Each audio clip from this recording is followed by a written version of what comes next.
খাটা চিনেন তোমরা? আজকে আনবো সেই খাটা। তা হে এভরিওয়ান, আসসালামু আলাইকুম। সবাই কেমন আছেন? আমি আলহামদুলিল্লাহ ভালো আছি। আজকে আমি রান্না করব খাটা, মানে এটা আমাদের দুপচাচিয়ার ভাষায় টমেটোর ডালকে বলে খাটা।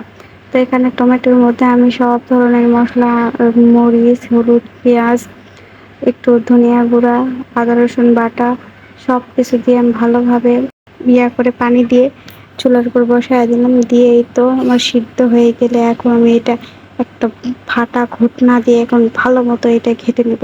একদম ঘাটতে ঘাটতে জোরসে বলে হিঁ বলে ঘেটে নেব। নেওয়ার পরে এই তো প্রায় ঘাটা হয়ে গেছে।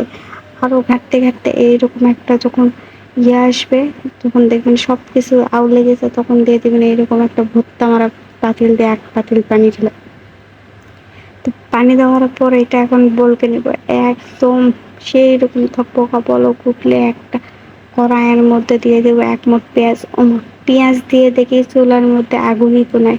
পরে আবার আগুন ধরাইলাম, এখানে সেই ফাটা ঘুটনাটা দিয়ে আবার রসুনের পাছার মধ্যে একটু বাড়ি টাড়ি দিয়ে থিতা করে নিল। নিয়ে তো চুলা ধরাইছে।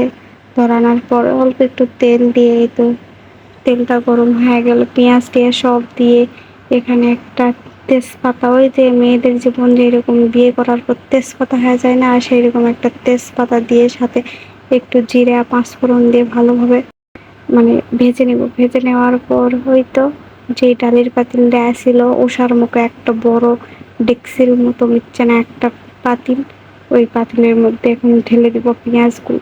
ঢেলে দিয়ে একটু ঘাটাঘাটি করে নিলেই হয়ে যাবে আমাদের